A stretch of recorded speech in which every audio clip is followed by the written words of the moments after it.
Hello, this is Reverend Don Lewis coming to you from beautiful Salem.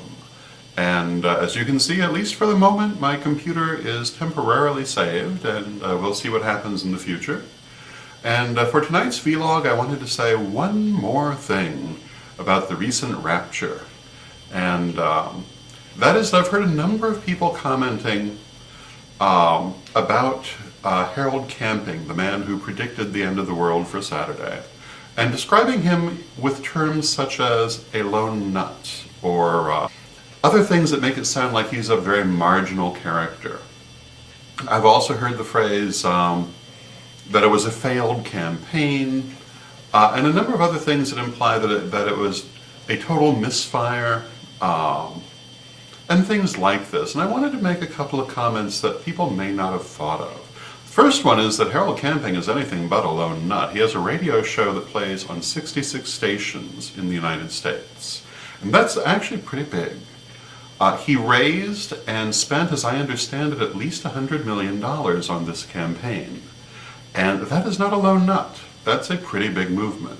It's a lot of money.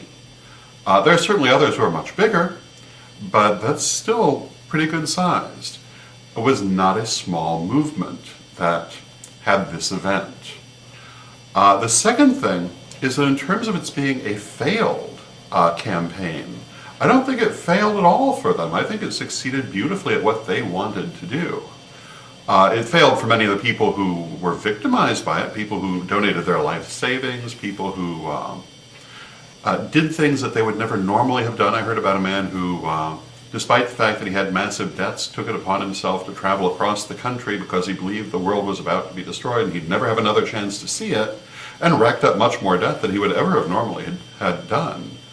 And many other things that people did foolishly because of this. Those people were not successful. But Harold Camping and his campaign were very successful, and some of the things they did were A, raise millions upon millions of dollars, not all of which they spent. They have probably financed their organization for years to come. Certainly, I'm sure the listenership of his radio program has never been so large, and probably, though I'm sure it will immediately shrink, will probably be larger than it was to start with. And the other thing that was ultimately successful about this campaign for them is that it really, once again, ratcheted up their followers' belief in this idea of an end of the world. And even though it wasn't this time, they really brought it into the forefront of their people's thought.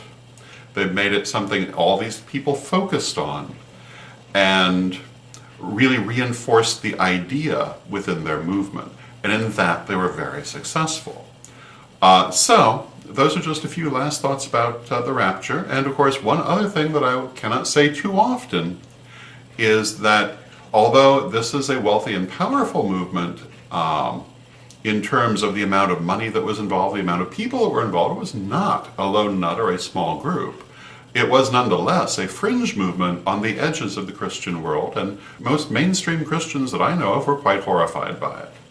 And, you know, as I said in a previous vlog, when we were all having lots of fun on Saturday with our photos of raptured people who had left their clothing behind and so forth, the Christians were laughing just as loud because most of them had nothing to do with this and thought it was ridiculous. However, those who didn't, in many cases were very badly hurt by it, but probably aren't going to change their point of view. You know, the Seventh-day Adventists came out of exactly this kind of situation and became a powerful movement out of it that's still around today. I believe their judgment day was in the 1830s, possibly the 1840s. No reason to think that these people are going to change their point of view. No reason to think this was not successful for them. The people who started the Seventh-day Adventists, although their judgment day was not there, nonetheless managed to really jumpstart their movement, and it's still going. So, when looking at this man, Harold Camping, don't think of him as being either a lone nut or someone who was not successful. He has a lot of followers, a lot of money, and he was very successful in what he was actually trying to do.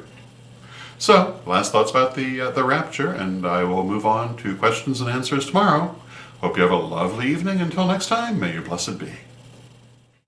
Hi, I'm Terry the Stone Lady. For all your crystal and stone needs, come to witchschoolstore.com.